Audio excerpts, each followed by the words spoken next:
નમસ્કાર મિત્રો, એમએસઈ નોલેજ હબમાં આપ સર્વનું હાર્દિક સ્વાગત છે।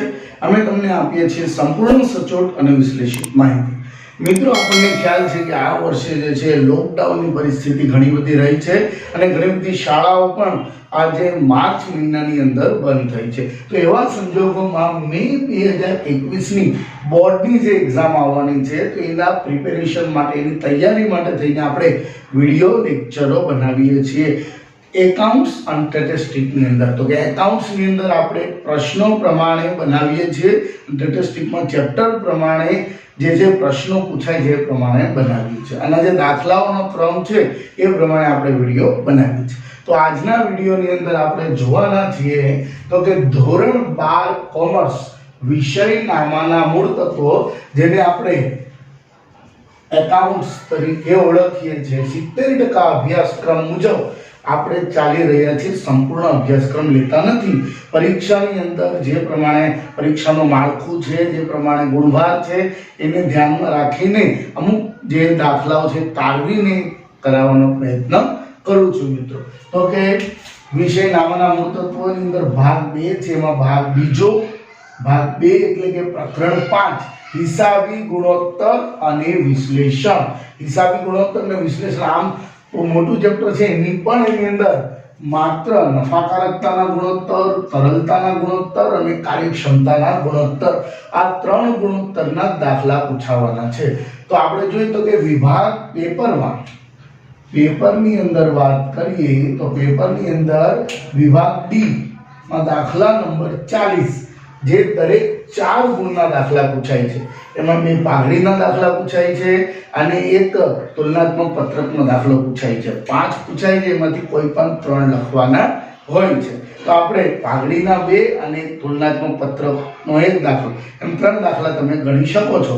પણ ઘણા બધા વિદ્યાર્થી મિત્રોને આ ચેપ્ટર ગમતું હોય છે, એટલા માટે થઈને આપણે આનો પણ વિડીયો બનાવીએ છીએ।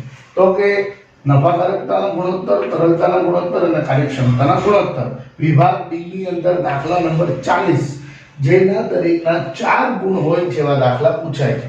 તો આપણે અહીંયા પહેલા સૂત્રો સમજી લઈશું। નફાકારકતાના, તરલતાના અને કાર્યક્ષમતાના સૂત્રો સમજી લઈશું, પછી આપણને દાખલા ગણવામાં સરળતા રહેશે, દાખલો આપણે સરળતાથી ગણી શકશું। તો પહેલું છે, આપણે એ, બી અને સી એમ નામ આપી દઈશું। તેમાં નફાકારકતાના ગુણોત્તરમાં 4 ગુણોત્તર આવે છે: કાચા નફાનો ગુણોત્તર, કામગીરી ગુણોત્તર, કામગીરી નફાનો ગુણોત્તર અને ચોખ્ખા નફાનો ગુણોત્તર। સૂત્રો સમજીશું અને સૂત્રો બનાવવા માટે સૂત્રો માટે જરૂરી વિગતો સમજીશું। તો પહેલું છે કાચા નફાના ગુણોત્તરમાં કાચો નફો છેદમાં ચોખ્ખું વેચાણ ગુણ્યા 100। હવે મિત્રો જો, ચોખ્ખું વેચાણ બરાબર કુલ વેચાણ માઈનસ વેચાણ પરત, અને ચોખ્ખું વેચાણ કહેવાય કુલ વેચાણ માઈનસ વેચાણ પરત, એટલે ચોખ્ખું વેચાણ મળે। કામગીરી ગુણોત્તરમાં વેચેલ માલની પડતર પ્લસ કામગીરીના ખર્ચા છેદમાં ચોખ્ખું વેચાણ ગુણ્યા 100, બરાબર છે। હવે વેચેલ માલની પડતરની બધી વિગત આપણે પછી જોઈશું। પછી છે કામગીરી નફાનો ગુણોત્તર। કામગીરી નફામાં કામગીરીનો નફો છેદમાં ચોખ્ખું વેચાણ ગુણ્યા 100, ચોખ્ખા નફાનો ગુણોત્તર કરવેરા પછીનો ચોખ્ખો નફો। આપણે તુલનાત્મક પત્રક ગયા વિડિયો લેક્ચરની અંદર જોયું, એની અંદર આવ્યું હતું કે કરવેરા પછીનો ચોખ્ખો નફો, વેચાણની ઉપજ, અન્ય ઉપજ, પછી અન્ય ખર્ચાઓ બાદ કરીએ એટલે કરવેરા પહેલાનો નફો, કરવેરો બાદ કરીએ પછી કરવેરા પછીનો નફો, એટલે કરવેરા પછીનો નફો છેદમાં ચોખ્ખું વેચાણ ગુણ્યા 100, એટલે કે આ બધાના સૂત્રના છેદમાં ચોખ્ખું વેચાણ આવે છે। ચોખ્ખું વેચાણ એટલે કુલ વેચાણ માઈનસ વેચાણ પરત। હવે જો મિત્રો, કાચો નફા માટે આ એક બ્રહ્મ વાક્ય છે, એવું કહી શકો તમે, કાચો નફો બરાબર કુલ વેચાણ માઈનસ વેચેલ માલની પડતર। કાચો નફો બરાબર કુલ વેચાણ માઈનસ વેચેલ માલની પડતર, એટલે કાચો નફો મળે। હવે કુલ વેચાણ શોધવું છે તો વેચેલ માલની પડતર પ્લસ કાચો નફો, એટલે કાચો નફો સામે લઈ જાઓ અને જે છે વેચેલ માલની પડતર તેનો બાજુ લાવો તો પણ એ ચાલે। એટલે કે કુલ વેચાણ બરાબર વેચેલ માલની પડતર પ્લસ કાચો નફો। હવે જો ખોટ આપી હોય તો કાચો જે કુલ વેચાણ ખોટ આપ્યું હોય તો માઇનસ થાય, નફો પ્લસ થાય, વેચેલ માલની પડતરમાં નફો પ્લસ કરો એટલે કુલ વેચાણ મળે, પણ જો ખોટ હોય તો માઇનસ થાય. હવે કુલ વેચાણ બરાબર કુલ વેચાણ બીજી રીતે એ પણ મળે કે ઉધાર વેચાણ પ્લસ રોકડ વેચાણ તો પણ કુલ વેચાણ મળે છે. હવે વેચેલ માલની પડતરનું સૂત્ર તો કે કુલ વેચાણ માઇનસ કાચો નફો. આ ત્રણ જે સૂત્રો છે એ એકબીજા ઉપર છે મિત્રો. વેચેલ માલની પડતર પ્લસ કાચો નફો બરાબર વેચાણ. વેચાણમાંથી કાચો નફો બાદ કરો તો વેચેલ માલની પડતર મળે, અને વેચાણમાંથી વેચેલ માલની પડતર બાદ કરો તો કાચો નફો મળે. એટલે આ ત્રણ સૂત્રો જે છે એ એકબીજા ઉપર આધારિત છે. હવે અહીંયા જો કામગીરી ખર્ચ, તો કામગીરી ખર્ચની અંદર શું આવે તો વહીવટી ખર્ચ, એને ઓફિસ ખર્ચ કહેવાય, વેચાણ વિતરણના ખર્ચ, કર્મચારીઓને લગતા ખર્ચ અને ઘસારો, ચાર બાબતનો સમાવેશ થાય છે. વહીવટી ખર્ચ એટલે ઓફિસ ખર્ચ, વેચાણ વિતરણ ખર્ચ અને કર્મચારીના ખર્ચ અને ઘસારો, કર્મચારીનો પગાર ને બધું એની અંદર સમાવેશ થાય છે. પછી કામગીરી નફો, વેચાણ માઇનસ કામગીરીની પડતર. હવે કામગીરીની પડતર કઈ રીતે મળે તો કામગીરી પડતર બરાબર વેચેલ માલની પડતર, જે આપણે આગળ શોધ્યું છે. વેચાણ માઇનસ કાચો નફો એટલે વેચેલ માલની પડતર. એટલે વેચેલ માલની પડતર પ્લસ કામગીરીના ખર્ચા. કામગીરીના ખર્ચા એટલે વહીવટી ખર્ચ, વેચાણ વિતરણ ખર્ચ, કર્મચારીનો ખર્ચ અને ઘસારો. હવે જો વેચેલ માલની પડતર એક બીજી રીતે પણ મળે, શરૂનો સ્ટોક, ખરીદીના ખર્ચાઓ, શરૂનો સ્ટોક પ્લસ ખરીદીના ખર્ચાઓ અને માઇનસ આખો સ્ટોક કરો તો પણ વેચેલ માલની પડતર મળે છે મિત્રો. શરૂનો સ્ટોક પ્લસ ખરીદીના ખર્ચા માઇનસ આખો સ્ટોક એટલે વેચેલ માલની પડતર મળે. એટલે કે તમે એક રીતે કહી શકો કે વેપાર ખાતાની ઉધાર બાજુની વિગતોમાંથી જમા બાજુ પર આખો સ્ટોક બાદ કરો એટલે વેચેલ માલની પડતર મળે. આપણે જોઈએ છે કામગીરીનો નફો બરાબર વેચાણ માઇનસ કામગીરી પડતર. હવે કામગીરી પડતર કઈ રીતે મળે તો વેચેલ માલની પડતર માઇનસ કામગીરીના ખર્ચા. વેચેલ માલની પડતરમાં વેચાણ માઇનસ કાચો નફો બરાબર, અને વેચાણ માઇનસ કાચો નફો, અને કામગીરીના ખર્ચામાં વહીવટી ખર્ચ, વેચાણ વિતરણ ખર્ચ, કર્મચારીના ખર્ચ અને ઘસારો બરાબર. ત્યાર પછી ચોખ્ખો નફો. ચોખ્ખો નફો ખૂબ મહત્વનો છે. ચોખ્ખા નફાની અંદર આપણે ગયા ચેપ્ટરની જે તુલનાત્મક પત્રક શીખી ગયા એની અંદર જે પત્રક હતું એ બેઠું પત્રક અહીંયા કામ લાગશે.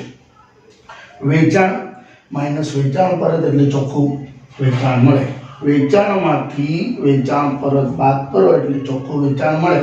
એમાં બિન કામગીરીની આવક પ્લસ કરો એટલે કુલ ઉપજ મળે બરાબર છે, કુલ ઉપજ. હવે એમાં જુદા જુદા ખર્ચાઓ હોય, વેચેલ માલની પડતર, કામગીરી ખર્ચ, નાણાકીય ખર્ચ, બિન કામગીરી ખર્ચ, બધા જેટલા પણ ખર્ચા હોય એ ખર્ચા પ્લસ કરો અને કુલ ઉપજમાંથી કુલ ખર્ચ બાદ કરો એટલે કરવેરા પહેલાનો નફો મળે. કુલ ઉપજમાંથી કુલ ખર્ચ બાદ કરો એટલે કરવેરા પહેલાનો નફો મળે. હવે એમાંથી કરવેરો બાદ કરો એટલે કરવેરા પછીનો નફો મળે. એ કરવેરા પછીનો નફો અહીંયા લખવાનો હોય છે. તો આ રીતે જે છે ચારે ચાર સૂત્રો જે છે એની સમજ સંપૂર્ણ અહીંયા આપી છે મિત્રો. આ થયો આપણો નંબર 1 નફાકારકતાના ગુણોત્તરો બરાબર છે. આમાંથી કોઈ એક પૂછાઈ શકે અથવા બે પૂછાઈ શકે 4 ગુણની અંદર. હવે ત્યાર પછી બીજું જોઈએ તો કે તરલતાના ગુણોત્તર. તરલતાના ગુણોત્તરમાં બે આવે છે, ચાલુ ગુણોત્તર અને પ્રવાહી ગુણોત્તર. ચાલુ ગુણોત્તરમાં ચાલુ મિલકતના છેદમાં ચાલુ દેવા. હવે ચાલુ મિલકતમાં શું આવે તો કે ચાલુ મિલકતની અંદર આવે વેપારી લેણા.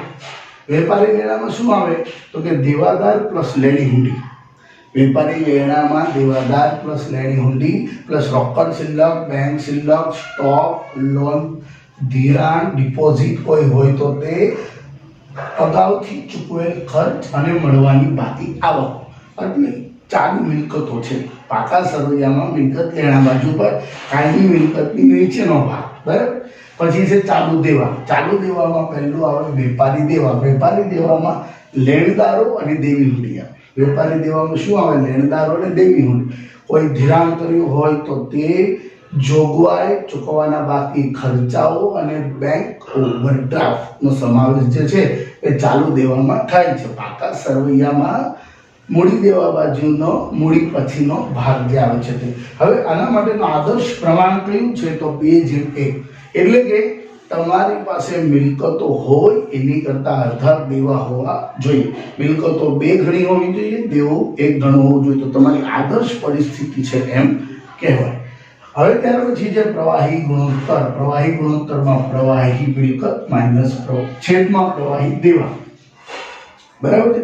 પ્રવાહી મિલકત છેદમાં પ્રવાહી દેવા. પ્રવાહી મિલકતમાં શું આવે તો કે ચાલુ મિલકત જે છે એમાંથી સ્ટોક અને ચૂકવવાના બાકી ખર્ચા બાદ કરી દો, અથવા તો એ સિવાયમાં વેપારી લેણા, રોકડ, શિલ્લક, બેંક શિલ્લક, લોન ધિરાણ અને મળવાની બાકી આવકો લો એટલે તમારી પ્રવાહી મિલકતો મળી જાય. બરાબર છે. પ્રવાહી દેવા એટલે ચાલુ દેવા જે છે એને પ્રવાહી દેવા ગણવામાં આવે છે. એનું પ્રમાણ કેટલું છે?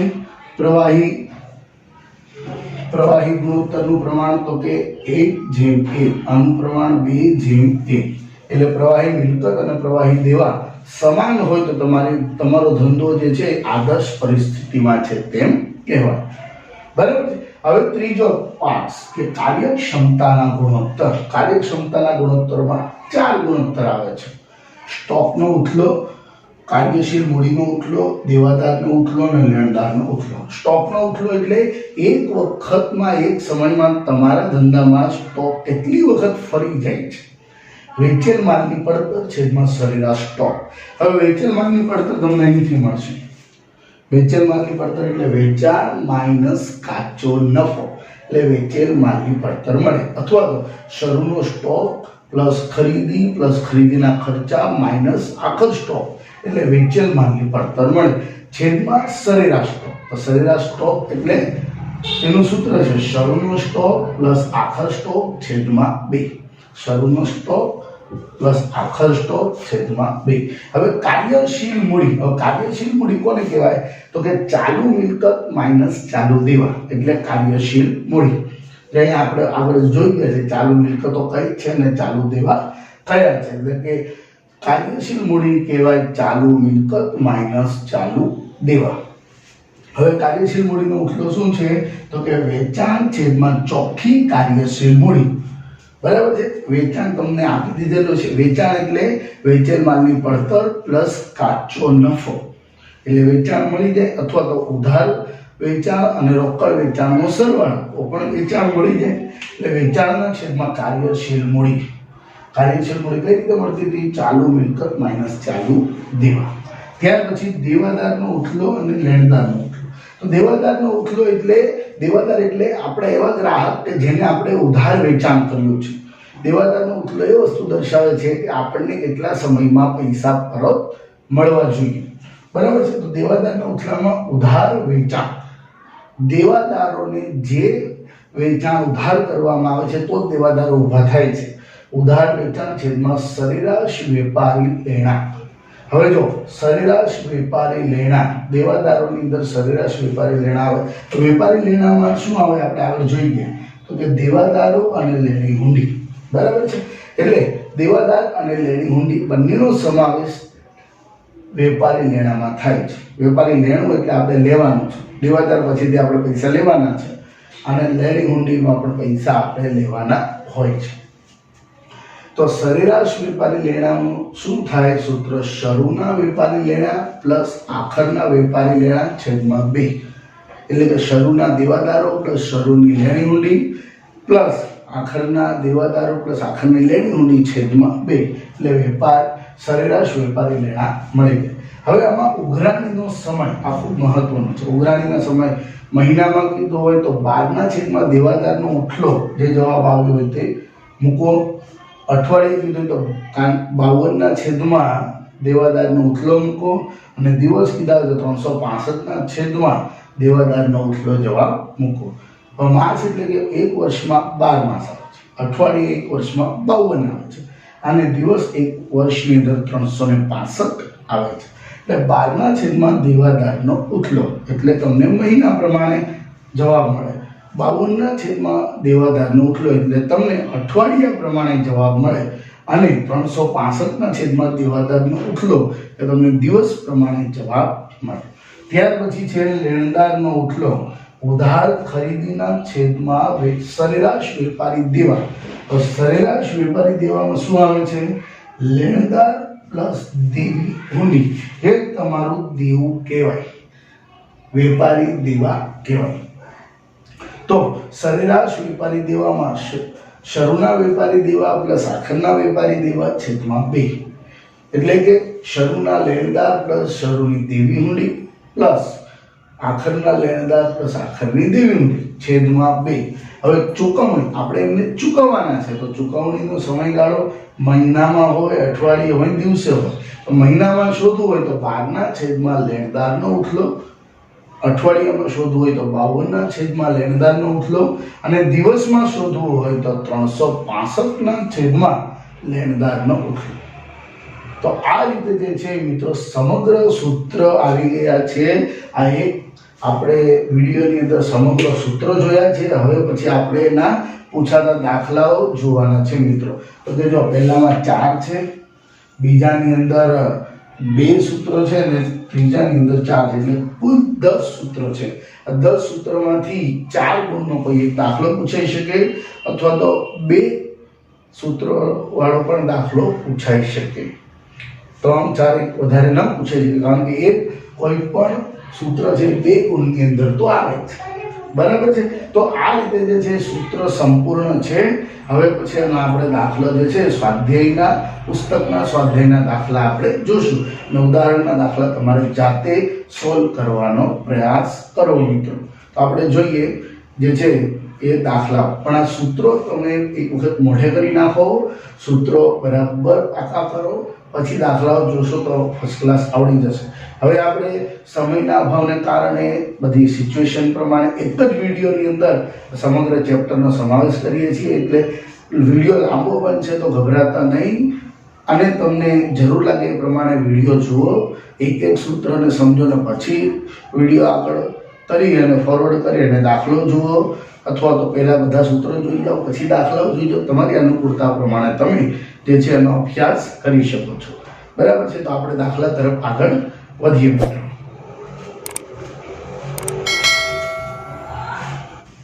ચાલો મિત્રો, તો આપણે પુસ્તકમાં આપેલ સ્વાધ્યાયના દાખલા જે છે એ ગણીએ મિત્રો. તો કે પુસ્તકની અંદર સ્વાધ્યાય પાના નંબર 246 247 ઉપર આવેલા સ્વાધ્યાયના જે દાખલા છે એ આપણે ગણીએ મિત્રો. તો કે એની અંદર પ્રશ્ન નંબર 4 ઉપર આવેલો દાખલા નંબર 1 ની અંદર શું કહે છે? તો કે વેચાણ 10 લાખ છે, કાચો નફો 3 લાખ છે. તો આપણે કાચા નફાનો ગુણોત્તર શોધવાનો છે મિત્રો.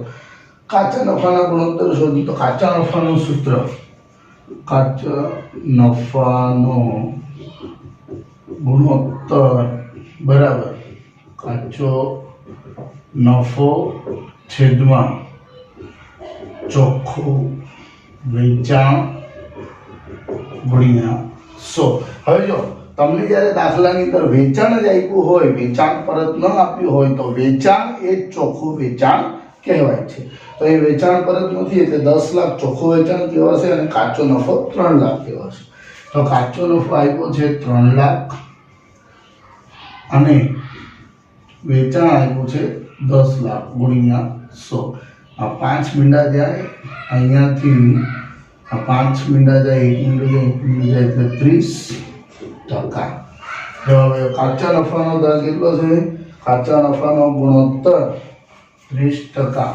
જવાબ આવી ગયો. હવે બીજો, તો બીજાની અંદર પણ કાચા નફાનો ગુણોત્તર શોધવાનો છે. તો કાચો નફો છેદમાં ચોખ્ખું વેચાણ ગુણ્યા 100. હવે વિગતો કઈ કઈ આપી છે આપણે જોઈએ. બીજાની અંદર વેચાણ આપ્યું છે 15 લાખ, વેચેલ માલની પડતર આપી છે. જો મિત્રો અહીંયા વેચેલ માલની પડતર આપી છે, વેચેલ માલની પડતર આપેલું હોય તો કાચા નફાનું સૂત્ર છે કાચો નફો બરાબર વેચાણ માઇનસ વેચેલ માલની પડતર. ચાલો વેચાણ કેટલું આપ્યું છે? વેચાણ આપ્યું છે 15 લાખ અને વેચેલ માલની પડતર 12 લાખ. 15 લાખ અને 12 લાખ એટલે કાચો નફો આપ્યો છે 3 લાખ. બરાબર છે. હવે 3 લાખ અહીંયા આપણે કાચો નફો લખી નાખીએ. વેચેલ માલ વેચાણ જે છે 15 લાખ છે અહીંયા લખી નાખીએ અને ગુણ્યા 100 5 મિનિટ અહીંથી જાય, અહીંયાથી 5 મિનિટ જાય એટલે તમે જે છે 3 મિનિટ અહીંયાની 1 મિનિટ અહીંયાથી ગઈ એટલે ગણતરી કરો. બરાબર છે. એટલે તમારે 20% જવાબ આવે. બરાબર છે. 3 લાખના છેદમાં વેચેલમાં 3 લાખના છેદમાં 15 લાખ ગુણ્યા 100. બરાબર. જો કાચો નફો કઈ રીતે મેળવો? અહીંયા આપણને વેચાણ આપ્યું છે અને વેચેલ માલની પડતર આપી છે. તો વેચાણ આપ્યું છે 15 લાખ, વેચેલ માલની પડતર 12 લાખ એટલે 3 લાખ કાચો નફો મેળવથી આપણે સૂત્રની અંદર મૂક્યો છે. હવે નંબર 3 ની અંદર શું આપ્યું છે આપણને? તો કે નંબર 3 ની અંદર વેચાણ આપ્યું છે, વેચાણ પરત આપ્યું છે, શરૂનો સ્ટોક આપ્યો છે, ખરીદી આપી છે, ખરીદી અને ખરીદીના ખર્ચાઓ પણ આપ્યા છે મિત્રો. અને આપણને શું કીધું છે કે કાચા નફાનો ગુણોત્તર શોધવાનો છે. તો જો મિત્રો આની અંદર તમને શું આપ્યું છે? પહેલા વેચાણ આપ્યું છે. બરાબર છે. વેચાણ માઈનસ વેચાણ પરત થશે એટલે તમને મળશે ચોખ્ખું વેચાણ. ચોખ્ખું વેચાણ મળશે. તો હવે ચોખ્ખા વેચાણમાં શરૂનું ચોખ્ખું વેચાણ તમને આ રીતે મળી જશે. હવે તમારે બીજું જોઈતું છે વેચેલ કાચો નફો. તો વેચેલ માલની પડતર શોધવી પડશે. સૌપ્રથમ તો ચોખ્ખું વેચાણ શોધીએ. ચોખ્ખું વેચાણ બરાબર કુલ વેચાણ આપ્યું છે. કુલ વેચાણ માઇનસ વેચાણ પર. ચાલો કુલ વેચાણ કેટલું છે? કુલ વેચાણ છે 20 લાખ અને વેચાણ પરત છે 2 લાખ. 2 લાખ એટલે ચોખ્ખું વેચાણ કેટલું આવશે? 18 લાખ રૂપિયા જે છે ચોખ્ખું વેચાણ આવશે. હવે તમને અહીંયા જો સમજો બરાબર, કાચો નફો છેદમાં ચોખ્ખું વેચાણ. તો ચોખ્ખું વેચાણ આપણને મળી ગયું છે. હવે આપણે કાચો નફો શોધવો પડે. તો કાચો નફો કઈ રીતે મળશે? તો અહીંયા તમને વિગત આપેલી છે. શરૂનો સ્ટોક, ખરીદી અને ખરીદીના ખર્ચા અને આખર સ્ટોક આપેલું છે. તો વેચેલ માલની પડતર મળશે. બરાબર છે મિત્રો. વેચેલ માલની પડતર અહીંયા તમને મળશે. સીધું કાંઈ મળતું નથી. તો અહીંયા આપણે વેચેલ માલની પડતર શોધી. વેચેલ માલની પડતર બરાબર શરૂનો સ્ટોક પ્લસ ખરીદી પ્લસ ખરીદીના ખર્ચા. બરાબર. શરૂનો સ્ટોક પ્લસ ખરીદીના ખર્ચા માઇનસ આખર સ્ટોક. ચાલો શરૂનો સ્ટોક કેટલો આપ્યો છે? 2,50,000. ખરીદી 12 લાખ અને આ ખરીદીના ખર્ચા 50,000. 2,50,000 પ્લસ 12 લાખ પ્લસ 50,000 અને આખર સ્ટોક કેટલો આપ્યો છે? 3 લાખ અને 50,000. તો વેચેલ માલની પડતર જે છે એ આપણે સરવાળો કરો એટલે 11,50,000 આવે છે. વેચેલ માલની પડતર મળે. હવે ચોખ્ખા વેચાણમાંથી વેચેલ માલની પડતર બાદ કરો એટલે તમને કાચો નફો મળે. કાચો નફો બરાબર. કાચો નફો બરાબર ચોખ્ખું વેચાણ માઇનસ વેચેલ માલની પડતર. ચાલો ચોખ્ખું વેચાણ કેટલું છે? 18 લાખ ને વેચેલ માલની પડતર કેટલી છે? 11,50,000. તો 18 લાખમાંથી 11,50,000 બાદ કરો એટલે તમને જે છે એ કાચો નફો જે છે એ મળી જશે 6,50,000. 6,50,000 બરાબર છે. કાચો નફો મળી જશે. હવે તમારે આપણે જે છે સૂત્રની અંદર અહીંયા મૂકી દઈએ.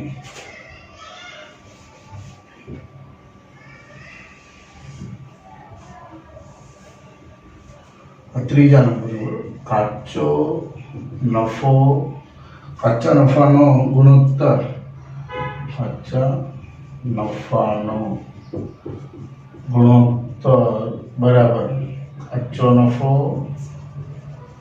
છેદમાં ચોખ્ખું વેચાણ ગુણ્યા 100.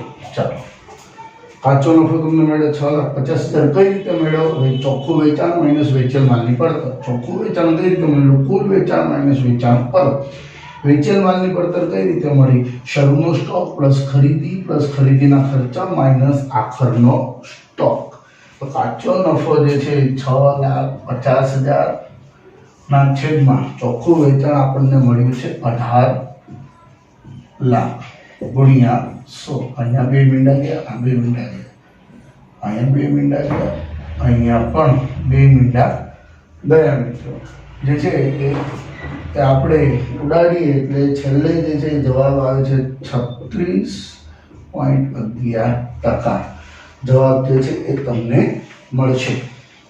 તો આ રીતે જે છે એ 3 રીતે જે છે કાચા નફાનો ગુણોત્તર શોધી શકાય. ડાયરેક્ટ કાચો નફા એ કોઈ વેચાણ, કાચો નફો વેચાણ અને વેચેલ માલની પડતર આપી હોય, બરાબર, અથવા તો ચોખ્ખું વેચાણ શોધવાનું, વેચેલ માલની પડતર શોધવાની, પછી કાચો નફો તમે શોધી શકો છો.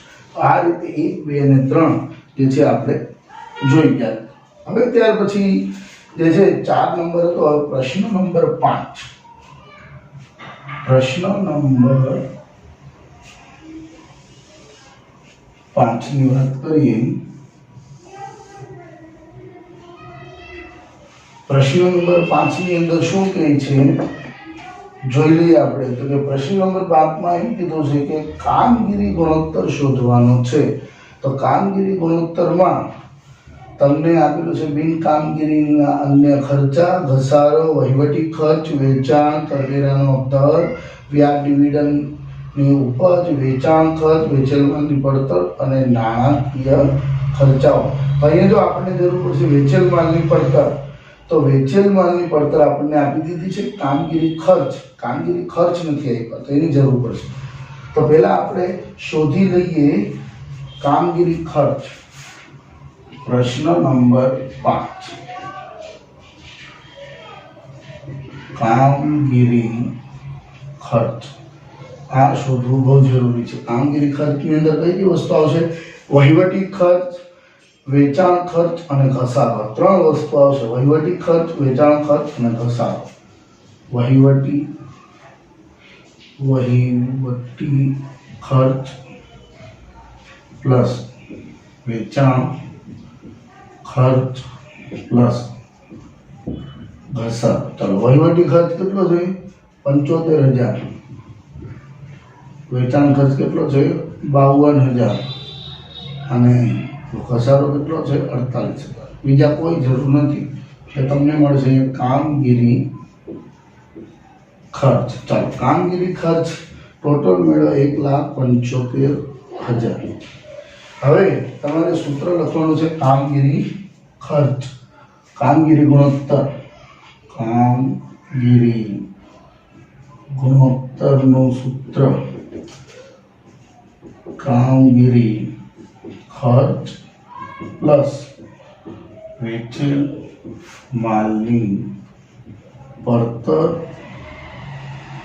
છેદમાં ચોખ્ખું વેચાણ અને ગુણ્યા 100. ચાલો, વેચેલ માલની પડતર કેટલા આપી છે? 3,25,000. 3,25,000. વેચેલ કામગીરી ખર્ચ, વેચેલ માલની પડતર કામગીરી કેટલા આવ્યું? 1,75,000. વેચેલ માલની પડતર પહેલા લખો પછી લખો, તે કઈ ફરક પડતો નથી. વેચેલ માલની પડતર આપી છે 3,25,000 છેદમાં તમને વેચાણ જે છે વેચાણ આપ્યું છે 6 લાખ. વેચાણ પરત નથી એટલે ચોખ્ખું વેચાણ બંને એક જ થશે. હવે એનો તમે સરવાળો કરો બેયનો તો 5 લાખ આવશે અને છેદમાં 6 લાખ ગુણ્યા 100 એટલે તમને મળશે એનો જવાબ 83.33 टका। આપણે ગણતરીની અંદર સમય નથી લેતા, જે છે ગણતરી આપણે કરીએ તો આ પ્રમાણે જવાબ તમને મળશે મિત્રો। બરાબર છે। આ પાંચમો દાખલો જે છે એ આ રીતે આપણે જોઈ શકીએ, ગણી શકાય છે। કામગીરી ખર્ચ ઘણી બધી વિગતો આપેલી છે, પણ એમાં આપણને જરૂરી હોય એટલી જ વિગતો આપણે ધ્યાન પર લીધી છે।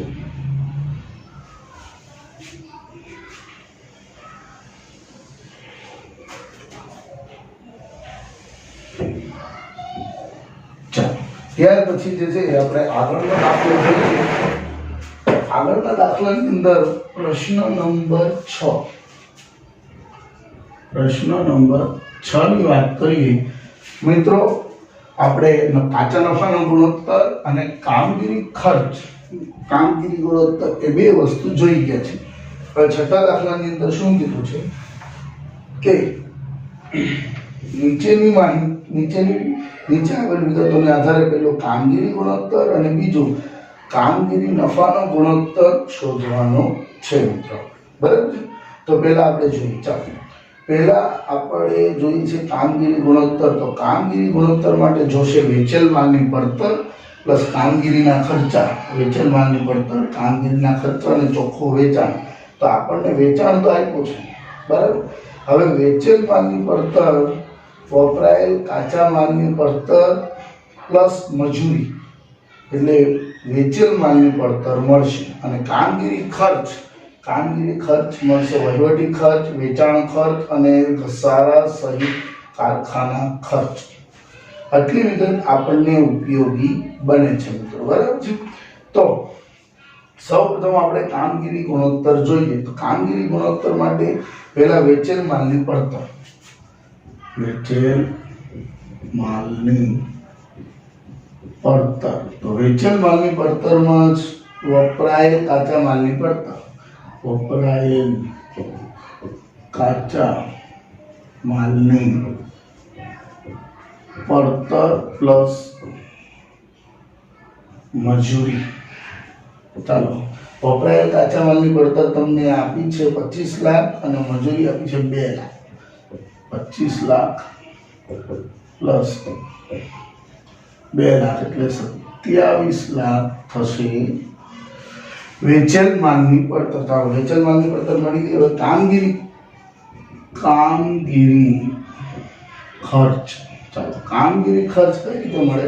તો વહીવટી ખર્ચ પ્લસ વેચાણ ખર્ચ પ્લસ ઘસારો સહિતના ખર્ચ। ચાલો, વહીવટી ખર્ચ કેટલો આપેલો છે? 1,75,000। વેચાણ ખર્ચ કેટલો આપેલો છે? 75,000 અને ઘસારો કેટલો આપેલો છે?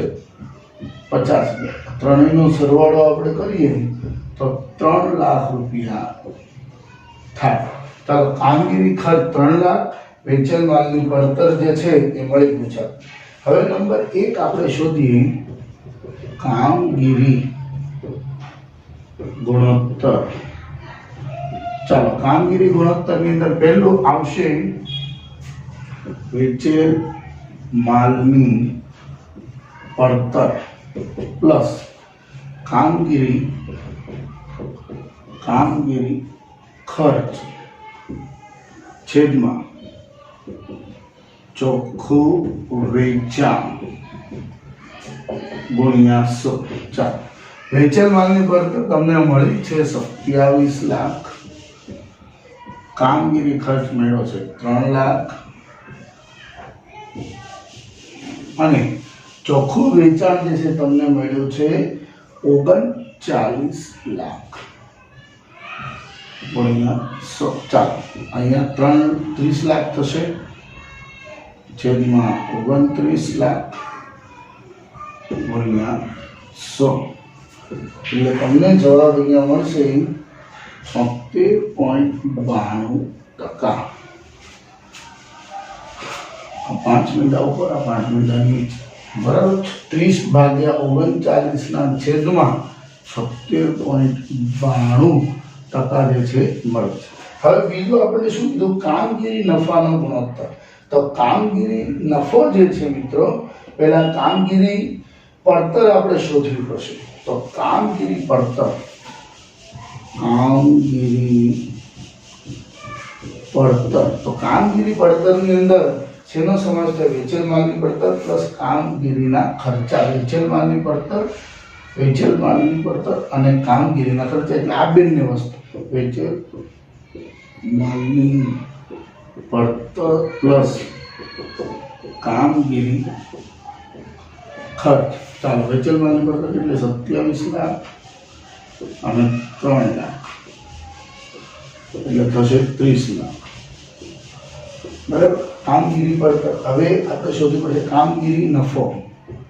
કામગીરી નફો, તો કામગીરી નફો કઈ રીતે મળે? તો વેચાણ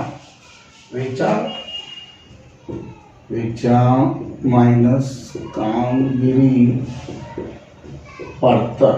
ચાલો, વેચાણ કેટલું છે? 39 લાખ માઇનસ કામગીરી પડતર આવ્યું 30 લાખ, એટલે આવશે 9 લાખ, બરાબર। જો હવે ત્યાર પછી કામગીરી નફાનો ગુણોત્તર બરાબર કામગીરી નફો છેદમાં ચોખ્ખું વેચાણ અથવા તો વેચાણ, ચોખ્ખું વેચાણ ગુણ્યા 100। ચાલો, કામગીરી નફો કેટલો આવ્યો? 9 લાખ, ચોખ્ખું વેચાણ છે 39 લાખ ગુણ્યા 100। 9 લાખ માંથી 39 લાખ ગુણ્યા 23.08। જો મિત્રો સમજો, કામગીરી ગુણોત્તરમાં જે છે વેચેલ માલની પડતર પ્લસ કામગીરી ખર્ચ છે, તો ટોટલ ખર્ચ છે કામગીરીની પડતર, કુલ પડતર છે, તો કામગીરીની પડતર બંનેનો સરવાળો મળી જાય। હવે વેચાણમાંથી કામગીરી પડતર બાદ કરો એટલે તમને કામગીરી નફો મળે, અને કામગીરી નફાને ચોખ્ખો વેચાણ વડે ભાગી નાખો એટલે તમને કામગીરી નફાનો ગુણોત્તર જે છે એ મળી જાય। તો મિત્રો આવી જ રીતે જે છે દાખલા નંબર 7 જે છે મિત્રો, ત્યાર પછીનો આપણે દાખલો જોઈએ તો કે દાખલા નંબર 7। દાખલા નંબર 7 ની અંદર કીધું છે કે પ્રશ્ન નંબર 5 અને 6 માં આપેલ વિગતોને આધારે ચોખ્ખા નફાનો ગુણોત્તર શોધો। તો પ્રશ્ન નંબર 5 અને પ્રશ્ન નંબર 6, પ્રશ્ન નંબર 5 અને પ્રશ્ન નંબર 6 ને આધારે આપણે જે છે એ ચોખ્ખા નફાનો ગુણોત્તર શોધવાનો છે। તો પ્રશ્ન નંબર 5 ની અંદર આપણે એક વિગત શોધેલી છે ઓલરેડી, કામગીરી ખર્ચનો જવાબ શોધેલો છે। હવે આપણે જોઈએ પ્રશ્ન નંબર 5 ની અંદર કઈ કઈ વિગતો આપેલી છે। તેની અંદર આપેલું છે સૌપ્રથમ કોષ્ટકમાં બનાવી રાખ્યું છે, એની અંદર વેચાણ, તો વેચાણ જે છે એ 6 લાખ છે। ત્યાર પછી અન્ય કામગીરીની ઉપજ જે છે, અન્ય કામગીરીની ઉપજમાં જોઈએ તો ડિવિડન્ડની ઉપજ જે છે એ ડિવિડન્ડની ઉપજ 45,000 આપી છે મિત્રો, એટલે કુલ ઉપજ થશે 6,45,000। હવે વેચેલ માલની પડતર, એ વેચેલ માલની પડતર આપણને આમાં આપી દીધેલી છે 3,25,000।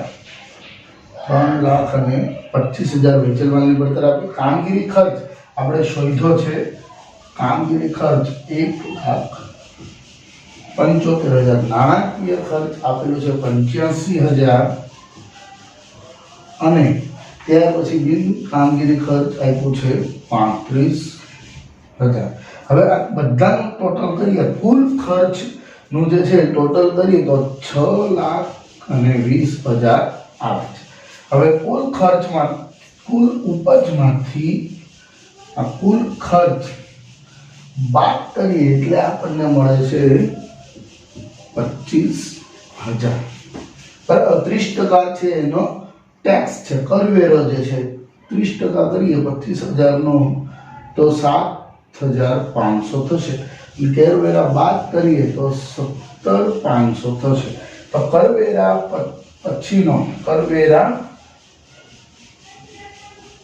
પછીનો નફો જે છે એ આપણને મળ્યો 17,500 અને ચોખ્ખું વેચાણ જે છે આપણી પાસે ચોખ્ખું વેચાણ ઓલરેડી આપેલું છે 6 લાખ ને ગુણ્યા 6 100 કરીએ એટલે 2.92%. જવાબ આવે ચોખ્ખા નફાનો ગુણોત્તર કેટલો આવે 2.92%.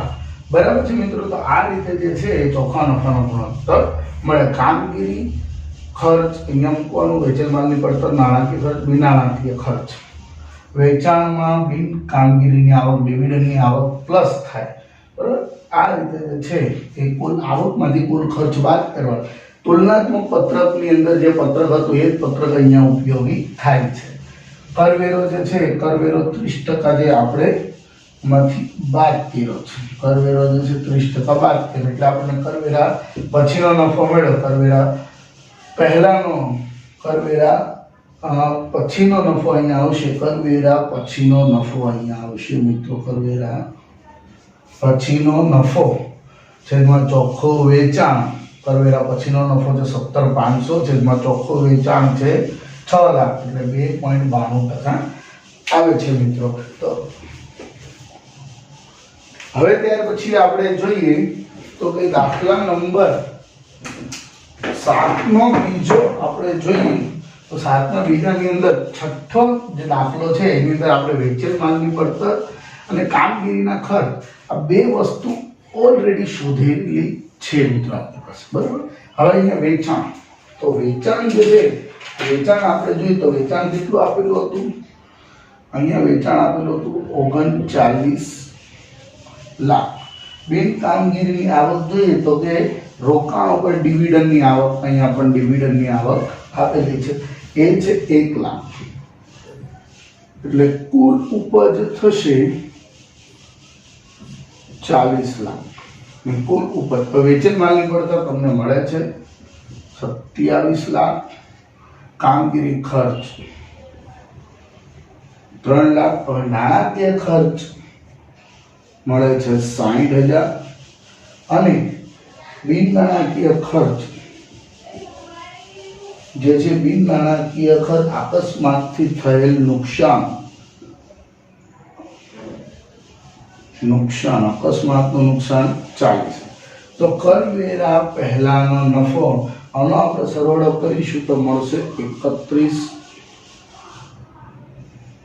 લાખ. બરાબર છે. 31 લાખ રૂપિયા મળશે. હવે કરવેરા પહેલાનો નફો 40 માંથી 31 જાય એટલે 9 લાખ રૂપિયા જે છે મળે. હવે 30% જે એના કરો એટલે 2,70,000. 2,70,000 બાદ કરશો એટલે કરવેરા પછીનો નફો તમને મળશે 6,30,000. કરવેરા પછીનો નફો 6,30,000 અને ચોખ્ખું વેચાણ આપેલું છે 39 લાખ ગુણ્યા 100 એટલે જવાબ આવશે 16.15%. તો આ રીતે જે છે મિત્રો તમે શોધી શકો. વેચેલ માલની પડતર આપણે ઓલરેડી શોધેલી છે. કામગીરી ખર્ચ દાખલા અમુક દાખલાની અંદર આ વસ્તુ બેઠી જ આપી દેશે. આટલો મોટો દાખલો 4 ગુણમાં નહીં પૂછાય. આ બેઠી જ વિગત આપી દેશે. વેચેલ માલની પડતર પણ બેઠી આપી દેશે, કામગીરી ખર્ચ પણ બેઠો આપી દેશે. વેચાણ, બિન કામગીરીની આવક, વેચેલ માલની પડતર, કામગીરી ખર્ચ, નાણાકીય ખર્ચ, બિન નાણાકીય બધું જ બેઠું આપી દે. તમારે ખાલી ગોઠવવાનું રહેશે. કોષ્ટક યાદ રાખવાનું છે. વેચાણ, બિન કામગીરી આવક પ્લસ થાય કુલ ઉપજ બાદ બધા ખર્ચાઓ, વેચેલ માલની પડતર, કામગીરી ખર્ચ, નાણાકીય ખર્ચ, બિન નાણાકીય ખર્ચ, કરવેરા પહેલાનો નફો મળે આમાંથી આ બાદ કરો એટલે આ આવકોમાંથી બધા ખર્ચા બાદ કરો એટલે તમને કરવેરા પહેલાનો નફો જે છે એ મળે. હવે એમાંથી કરવેરો જે છે એ બાદ કરો એટલે કરવેરા પછીનો નફો મળે. કરવેરા પછીનો નફો છે એમાં ચોખ્ખું વેચાણ ગુણ્યા 100 એટલે તમને આ જવાબ જે છે એ મળે. હવે ત્યાર પછીનો દાખલા નંબર પ્રશ્ન નંબર આપણે 8 જોવાનું છે. તો કે પ્રશ્ન નંબર 8 ની અંદર प्रश्न नंबर 8 ની અંદર કીધું છે કે નીચે આપેલા વિગતોના આધારે ચાલુ ગુણોત્તર અને પ્રવાહી ગુણોત્તર શોધવાનું છે। ચાલુ ગુણોત્તર અને પ્રવાહી ગુણોત્તર આપણે શોધીએ તો સૌપ્રથમ તો ચાલુ મિલકતો શોધવી પડશે આપણે। ચાલુ મિલકતો, ચાલુ મિલકતોની અંદર કઈ વિગતો આવશે તો કે સ્ટોક, દેવાદારો, લેણી હુંડી, સ્ટોક, દેવાદારો અને લેણી હુંડી। બરાબર, તો આપણે પહેલા લખીએ સ્ટોક, દેવાદારો, લેણી હુંડી। હવે જો મિત્રો સ્ટોક કેટલો તમને આપેલો છે દાખલાની અંદર 3 લાખ, સમજો 3 લાખ, દેવાદારો આપ્યા છે 2,50,000 અને લેણી હુંડી આપી છે 75। તો આ બેનો પેલા સરવાળો કરીએ, બેનો સરવાળો કરો એટલે 3,25,000 માઇનસ તમને કઈ વેરા આપેલા ઘાલખાત અનામત આપેલી છે મિત્રો। ઘાલખાત અનામત દેવાદારમાંથી બાદ થાય, ઘાલખાત અનામત, બરાબર છે। ઘાલખાત અનામત કેટલી આપેલી છે 20,000। હવે તમે બાદ કરીને રકમ અહીંયા લખો એટલે 3,05,000 રૂપિયા આવે। ત્યાર પછી રોકડ અને રોકડ સમકક્ષ, બરાબર, એ આપેલું છે તમને 1,20,000। ત્યાર પછી બીજું આપેલું છે અગાઉથી ચૂકવેલ ખર્ચ, બરાબર, અગાઉથી ચૂકવેલ ખર્ચ કેટલો આપેલો છે 60,000। હવે આ બધાનો તમે સરવાળો કરો એટલે તમને મળે 7,85,000। આ મળે તમને ચાલુ મિલકતો, બરાબર છે। હવે ચાલુ મિલકતોમાંથી સ્ટોક અને અગાઉથી ચૂકવેલ ખર્ચ બાદ કરી નાખો, માઇનસ સ્ટોક પ્લસ અગાઉથી ચૂકવેલ ખર્ચ। સ્ટોક છે 1,20,000 પ્લસ અગાઉથી ચૂકવેલ ખર્ચ છે 60,000 એટલે માઇનસ 1,80,000। 1,80,000 તમે સ્ટોક કેટલો છે? સ્ટોક છે 3 લાખ અને અગાઉથી ચૂકવેલ 60 એટલે 3,60,000। 3,60,000 બાદ કરો એટલે 4,25,000 મળે, અને કહેવાય પ્રવાહી મિલકતો, બરાબર છે મિત્રો। પ્રવાહી મિલકતો અને પ્રવાહી ચાલુ મિલકતો અને પ્રવાહી મિલકતો આપણે શોધી લીધી। હવે ત્યાર પછી ચાલુ દીવા, તો ચાલુ દીવાની અંદર કઈ કઈ વિગતો આવે છે? ચાલુ દીવાની અંદર આપણે જોઈએ તો કે દેવી હુંડી, લેણદારો, ટૂંકા ગાળાની લોન અને ખર્ચા ચૂકવવાના બાકી। ચાલો, દેવી હુંડી, લેણદારો, ટૂંકા ગાળાની લોન અને ખર્ચા ચૂકવવાના બાકી, એટલે ચૂકવવાના બાકી ખર્ચ। ચાલો, તો દેવી હુંડી કેટલી આપેલી છે? તમને આપેલી છે 60,000, બરાબર। હવે લેણદારો કેટલા આપેલા છે? 2 લાખ, ટૂંકા ગાળાની લોન 40,000, નહીં, ચૂકવવાના બાકી ખર્ચ 50,000। તો ચાલુ દીવા કેટલા થશે? 3,50,000। એ જ વસ્તુ પ્રવાહી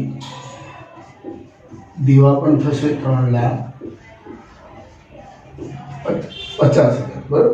આ બે વસ્તુ તો આપણે શોધી લીધી, બરાબર છે મિત્રો। હવે આપણે શોધવાનું છે ગુણોત્તર, ચાલુ ગુણોત્તર અને પ્રવાહી ગુણોત્તર।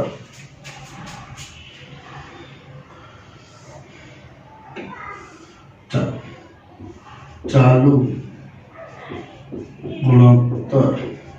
ગુણોત્તરનું સૂત્ર છે ચાલુ મિલકતો છેદમાં ચાલુ દેવા। ચાલુ મિલકતો કેટલી છે? 7,85,000 છેદમાં ચાલુ દેવા 3,50,000। 50,000 એટલે 2.24/1 ચાલુ મિલકતો મળે. હવે પ્રવાહી ગુણોત્તર, ચાલુ મિલકતો પ્રવાહી મિલકતોના છેદમાં પ્રવાહી દેવા. ચાલો, પ્રવાહી મિલકતો કેટલી છે? 4,25,000 છેદમાં પ્રવાહી દેવા 3,50,000. તો એનો જવાબ આપણને મળે છે 1.21/1. આનો જવાબ કેટલો મળ્યો? 2.24/1. આનો જવાબ મળ્યો 1.21/1. બરાબર છે. થોડી જગ્યાના અભાવના કારણે આપણે આ રીતે લખ્યું છે. ચાલુ મિલકતો લખી, એમાં દેવાદાર અને લેણી હુંડીમાંથી ગાલખા અનામત બાદ થાય, પછી સ્ટોક, રોકડ સમકક્ષ અને અગાઉથી ચૂકવેલ ખર્ચ જે છે એ સરવાળો કરે એટલે તમને મળી જાય ચાલુ મિલકત. ચાલુ મિલકતમાંથી સ્ટોક અને અગાઉથી ચૂકવેલ ખર્ચ બાદ કરો એટલે પ્રવાહી મિલકત મળે. હવે ચાલુ દેવા શોધો છો એ પ્રવાહી દેવા બની છે. બરાબર છે. એટલે તમને મળી ગયું ચાલુ દેવાની અંદર દેવી હુંડી, લેણદારો, ટૂંકા ગાળાની લોન, ખર્ચ ચૂકવવાના બાકી, એટલી વસ્તુ લીધી. હવે ચાલુ ગુણોત્તર બરાબર ચાલુ મિલકત છેદમાં ચાલુ દેવા, અને પ્રવાહી ગુણોત્તર બરાબર પ્રવાહી મિલકત છેદમાં પ્રવાહી દેવા. તો આ જે છે મિત્રો આપણે જોઈ ગયા નફાકારકતાના ગુણોત્તર અને તરલતાના ગુણોત્તર.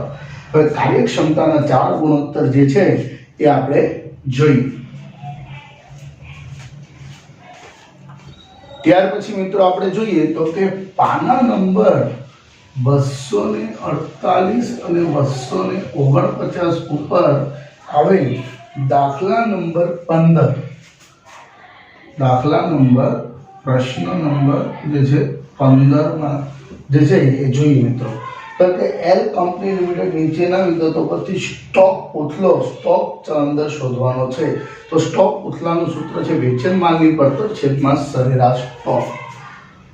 સ્ટોક ઉથલો બરાબર છે. આપણે સ્ટોક ઉથલો જે છે એ આપણે શોધવાનો છે. સ્ટોક ઉથલો અથવા તો સ્ટોક ચલંદર વેચેલ માલની પડતર, વેચેલ માલની પડતર છેદમાં સરેરાશ સ્ટોક. તો ચાલો, વેચેલ માલની પડતર કઈ રીતે મળે એમ છે? તો વેચાણ આપ્યું છે અને કાચા નફાનો દર આપ્યો છે.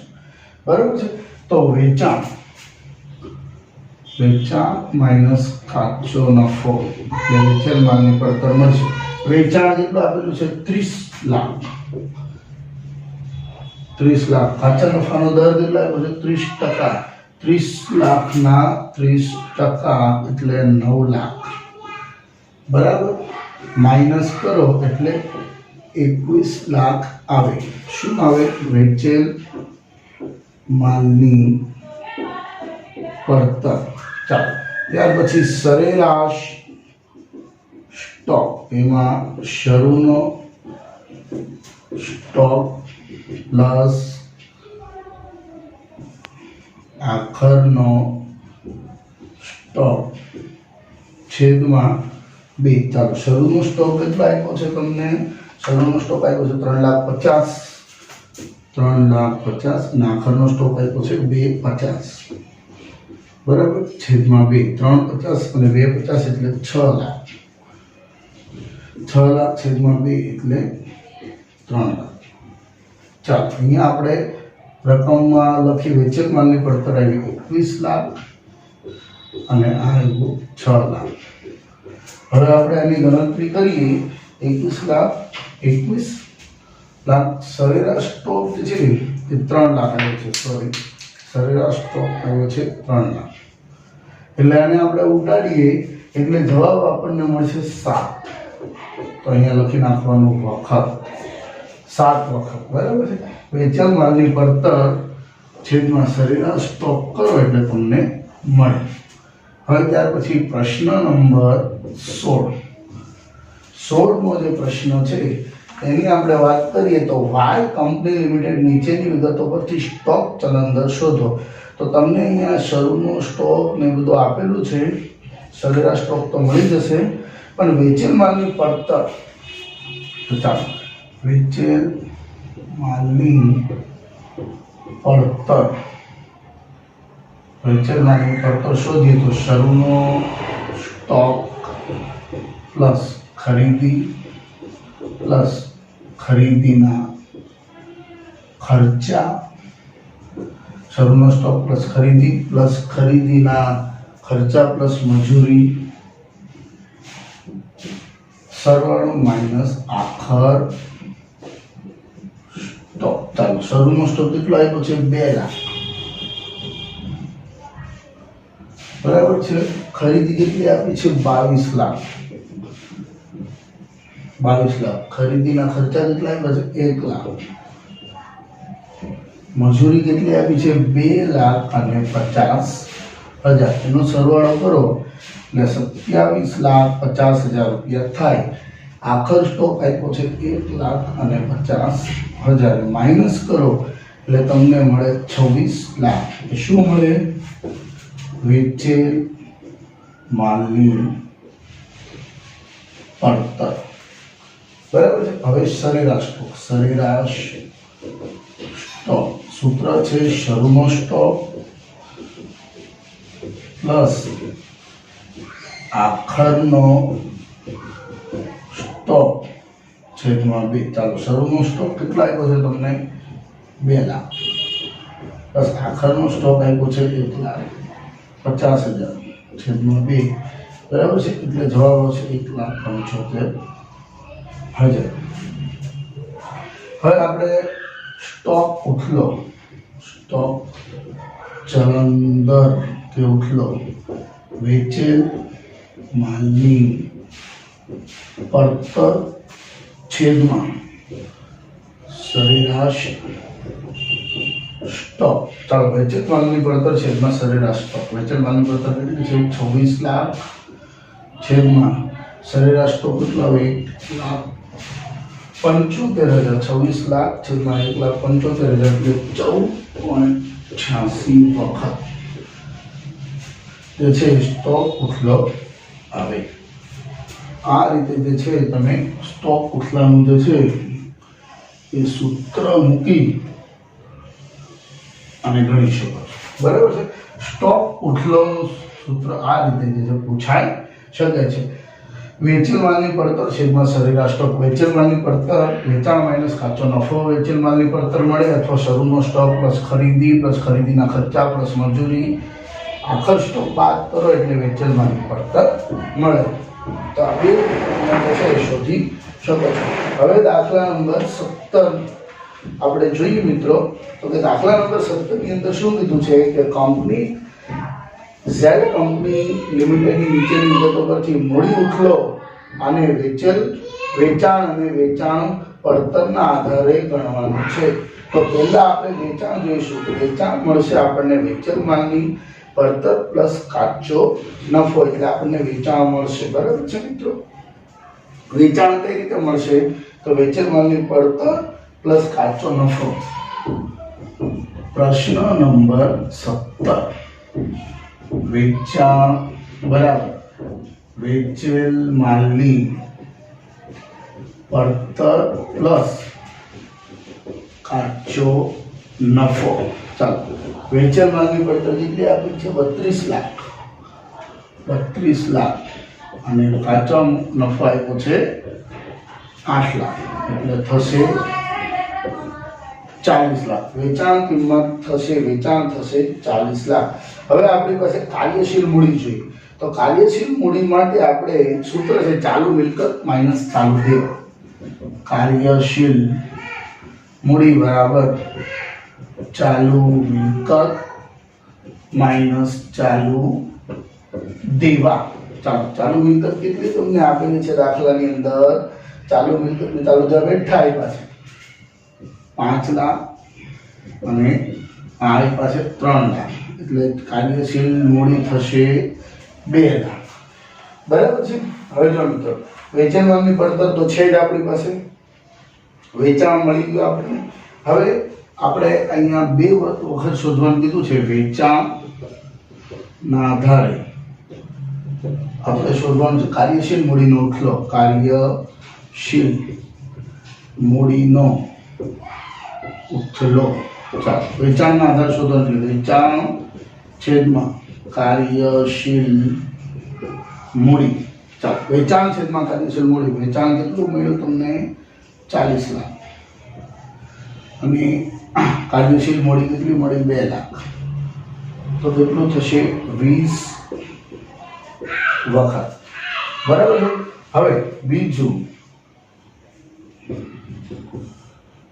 પડતર કિંમત ના આધારે ચાલો કાર્યશીલ મૂડીનો ઉથલો, ચાલો વેચેલ માલની પડતર છેદમાં કાર્યશીલ મૂડી, વેચેલ માલની પડતર છેદમાં કાર્યશીલ મૂડી, તો વેચેલ માલની પડતર કેટલી છે 32 લાખ, કાર્યશીલ મૂડી છે 2 લાખ, તો આ મળશે 100 વખત, બરાબર છે મિત્રો। તો આ રીતે જે છે એ વેચાણ અને વેચેલ માલની પડતરને આધારે તમે કાર્યશીલ મૂડી વેચાણને આધારે અને પડતર કિંમત અથવા તો વેચેલ માલની પડતર કિંમતને આધારે જે છે કાર્યશીલ મૂડી શોધી શકો છો। હવે આપણે છેલ્લા બે બાકી છે, દેવાદાર ગુણોત્તર અને લેણદાર ગુણોત્તર, એ આપણે જોઈએ મિત્રો। ચાલો મિત્રો ત્યાર પછીનો આપણે દાખલો જોઈએ, તો કે દાખલા નંબર 18, પ્રશ્ન નંબર 18 ઉપર જોઈએ આપણે, તો શું કીધું છે કે બી કંપની લિમિટેડ નીચે વિગતોને આધારે દેવાદાર ઉઠલો ચલંતર અને ઉઘરાણી મુદત દિવસોમાં ગણો, જો મુદત અઠવાડિયે મહિનામાં રાખીએ તો શું જવાબમાં ફરક પડે। દિવસો અહીંયા તમારે ધારવાના છે 360। સૌ પ્રથમ તો સરેરાશ વેપારી લેણા શોધવા પડશે આપણે, સરેરાશ વેપારી લેણા। ચાલો શરૂના વેપારી લેણા પ્લસ આખરના વેપારી લેણા છેદમાં 2। શરૂના વેપારી લેણા એટલે શરૂના દેવાદાર પ્લસ લેણી હુંડી પ્લસ આખરના દેવાદાર પ્લસ લેણી હુંડી છેદમાં 2। ચાલો શરૂના દેવાદાર કેટલા તમને આપ્યા છે 70,000 અને લેણી હુંડી છે 20,000, 70 પ્લસ 20 શરૂના છે, પ્લસ આખરના કેટલા આપ્યા છે 50,000 અને 6,000, 50,000 પ્લસ 6,000 છેદમાં 2। ચાલો હવે આપણે સરવાળો કરીએ તો 90,000 પ્લસ 56,000 છેદમાં 2। 90,000 અને 56,000 1,46,000, 1,46,000 છેદમાં 2 એટલે એ મળશે 73,000, બરાબર છે। હવે ત્યાર પછી આપણે શોધીશું કે દેવાદારોનો ઉથલો, દેવાદારોનો ઉથલો। ચાલો દેવાદારોનો ઉથલોનું સૂત્ર છે ઉધાર વેચાણ, ઉધાર વેચાણ છેદમાં સરેરાશ વેપારી લેણ। ચાલો ઉધાર વેચાણ તમને દાખલામાં આપ્યું છે, તો કે ઉધાર વેચાણ આપી દીધું છે, ન આપ્યું હોય કુલ વેચાણ અને રોકડ વેચાણ આપ્યું હોય તો કુલ વેચાણમાંથી રોકડ વેચાણ બાદ કરી દેવું એટલે ઉધાર વેચાણ મળી જાય। પણ અહીંયા ઉધાર વેચાણ તમને આપી દીધેલું છે 3,60,000, 65,000 છેદમાં 73,000 1000 એટલે તમને અહીંયા મળશે સરવાળો ભાગાકાર કરશો એટલે 5 વખત બરાબર છે મિત્રો આ તમને એટલું મળી ગયું 5 વખત મળી ગયું હવે ઉઘરાણીની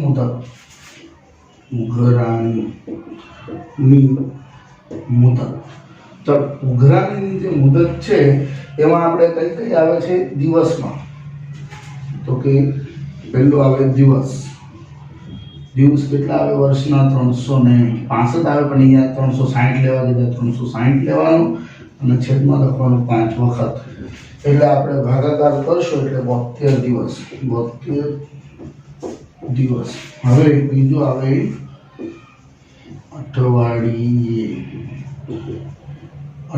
કેટલા અઠવાડિયે 52 અને 5 વખત 52 કરો ભાગ્યા 5 કરો એટલે 10.4 અઠવાડિયા બરાબર ત્રીજું આવે છે માસ એટલે કે મહિના કેટલા 12 ભાગ્યા 5 વખત બરાબર એનો ભાગાકાર કરો એટલે 2.4 મહિના અથવા તો માસ મહિના બરાબર આ રીતે તમે શોધી શકો છો સૌપ્રથમ સરેરાશ વેપારી લેણા શોધવાના પછી દેવાદારનો ઉઠલો શોધવાનો અને ઉઘરાણીની મુદત શોધવાનો હવે ત્યાર પછીનો આપણે આગળનો દાખલો જોઈએ મિત્રો તો કે એની અંદર આપેલું છે દાખલા પ્રશ્ન નંબર 19 પ્રશ્ન નંબર 19 સી કંપની લિમિટેડ નીચે આપેલ વિગતોને આધારે લેણદાર ઉઠલો ચુકવણીના દિવસોનો શોધો બરાબર છે હવે સૌપ્રથમ તો આપણે અહીંયા સરેરાશ વેપારી દેવા શોધવા સરેરાશ વેપારી દેવા બરાબર તો શરૂના વેપારી દેવા પ્લસ આખરના વેપારી દેવા છેદમાં 2 શરૂના વેપારી દેવા પ્લસ આખરના વેપારી દેવા છેદમાં 2 હવે બીજી વખત એ લખવું પડે શરૂના વેપારી દેવા એટલે લેણદાર પ્લસ દેવી ઓનલી આખરના લેણદારો પ્લસ દેવી ઓનલી છેદમાં 2 ચાલો શરૂના લેણદારોને કેટલું છે 45 અને 15 45,000 પ્લસ 15,000 પ્લસ આખરમાં જોઈએ 40,000 અને 40,000 પ્લસ 20,000 છેદમાં 2 ચાલો 45 ને 15 60 પ્લસ બીજા પણ 60 છેદમાં 2 60 ને 60 120 1,20,000 અને અહીંયા આવશે 60,000 બરાબર છે હવે લેણદાર ઉઠલો લેણદારનો ઉઠલો ચાલો લેણદારનો ઉઠલો એટલે ઉધાર ખરીદીના છેદમાં સરેરાશ વેપારી દેવા હવે ઉધાર ખરીદી તમને આપી છે તો કે ઉધાર ખરીદી નથી આપી પણ જોઈએ કુલ ખરીદી રોકડ ખરીદી આપી છે કુલ ખરીદી અને રોકડ ખરીદી ચાલો કુલ ખરીદી કેટલી આપી છે 6 લાખ રોકડ ખરીદી કેટલી આપી છે 240 પછી માઇનસ કરો એટલે ઉધાર ખરીદી મળી જાય 3,60,000 ઉધાર ખરીદી બરાબર છે હવે ઉધાર ખરીદી તમને મળી ગઈ ઉધાર ખરીદી મળી ગઈ તો કે કેટલી મળી છે 3,60,000 છેદમાં 60,000 હવે તમે ઉડાડો એટલે 6 વખત જવાબ મળે, બરાબર છે? 6 વખત જવાબ મળે. હવે ચૂકવણીની મુદત, ચૂકવણીની મુદત અને જેમાં 3 માં આવશે, પહેલું આવશે દિવસ. તો દિવસમાં કરવું હોય તો 360 દિવસ ધારવાના કીધા, 360 6 વખત એટલે તમને મળશે 60 દિવસ. બીજું છે અઠવાડિયા કેટલા આવે? 52 6 વખત, 52 વખત એટલે 8.67 અઠવાડિયા. ત્યાર પછી ત્રીજું આવે મહિના કે માસ, 12/6 વખત એટલે 2 માસ અથવા તો મહિના. આ રીતે જે છે સંપૂર્ણ જવાબ જે છે આ રીતે મળી છે. તો મિત્રો, સરેરાશ વેપારી દેવામાં શરૂનો વેપારી દેવા પ્લસ આખરનો વેપારી દેવા, શરૂના લેણદાર પ્લસ દેવી હુંડી પ્લસ આખરના લેણદાર પ્લસ દેવી હુંડી આ કાઉન્ટ્સની અંદર. તો એની કિંમતો મૂકી દીધી અને આપણને એનો જવાબ મળ્યો 60,000. લેણદારનો ઉઠલો ઉધાર ખરીદી, તો ઉધાર ખરીદી નથી આપણી પાસે, પણ કુલ ખરીદી છે અને રોકડ ખરીદી છે, એટલે કુલ ખરીદીમાંથી રોકડ ખરીદી બાદ કરો એટલે ઉધાર ખરીદી મળે. ઉધાર ખરીદી મૂકી દીધી, છેદમાં સરેરાશ વેપારી દેવા મૂકી દીધા એટલે તમને વખતમાં જવાબ મળી ગયો.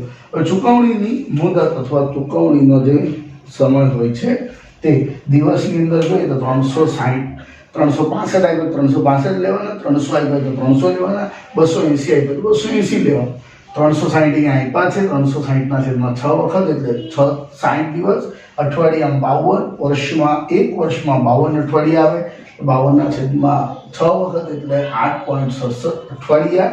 અને મહિનાની ગણતરી કરીએ તો વર્ષમાં 12 મહિના આવે તો 12 / 6 વખત એટલે 2 માસ. 60 દિવસ એટલે 2 મહિના થાય, 2 માસ થાય. તો આ રીતે જે છે સંપૂર્ણ દાખલો જોઈ શકાય છે. મિત્રો, આપણે સંપૂર્ણ વિડીયોની અંદર આપણે આ જે છે સમગ્ર ચેપ્ટર સૂત્રની સમજ સહિત અને 4 ગુણની અંદર પૂછાય એવા દાખલાઓ જે છે ગણવાનો આપણે પ્રયાસ કર્યો છે. આ એક 4 ગુણની અંદર પૂછાય, આ બીજો 4 ગુણની અંદર પૂછાય, અને એક દાખલા 4 ગુણની અંદર પૂછાય એવા છે. એટલે જેટલા પણ દાખલાનો ક્રમ બદલાય છે એ બધા 4 ગુણની અંદર પૂછાય. બાકી નાના દાખલા હોય કાચા નફાના કે પછી ચોખ્ખા નફાના ગુણોત્તરનો, એ કોઈ દાખલો 2 માર્ક્સના એવા 2 દાખલા 4 ગુણની અંદર પૂછાઈ શકે. 40મો પ્રશ્ન છે એ આ ગુણોત્તરનો પૂછાય છે મિત્રો. અને આગળ તમે પાઘડીના 2 દાખલા પૂછાય છે. અને ત્યાર પછી તુલનાત્મક પત્રકનો ચોથું ચેપ્ટર છે, બીજા ભાગમાં એમાંથી પૂછાય છે. તો એ 2 ચેપ્ટર કરો, 3 દાખલા કરો તો વધુ હિતાવહ છે, બેટર છે તમારી માટે.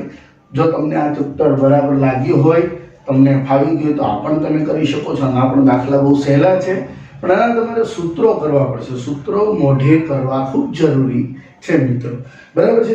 તો આ જે ચેપ્ટર છે 4 ગુણની અંદર પૂછાય છે. અને આવા દાખલાની પ્રેક્ટિસ તમે કરી શકો છો, સ્વાધ્યાયના દાખલાની પ્રેક્ટિસ કરી શકો છો. તો મિત્રો, વિડીયો જો તમને ગમ્યો હોય, દાખલા ગમ્યા હોય તો વિડીયોને લાઈક કરો. ચેનલ ઉપર નવા હો તો પ્લીઝ ચેનલને સબસ્ક્રાઇબ કરો અને વધુમાં વધુ વિદ્યાર્થી મિત્રો સુધી આ વિડીયોને પહોંચાડો, જેથી કરીને તેઓ નિઃશુલ્ક રીતે બોર્ડની જે એક્ઝામ આવવાની છે મે 2021ની અંદર, એની બોર્ડની એક્ઝામની તૈયારી કરી શકે. તો મળીએ મિત્રો નવા ચેપ્ટર સાથે, નવા દાખલા સાથે. ત્યાં સુધી બાય બાય, જય Shri Krishna. And also press this bell icon.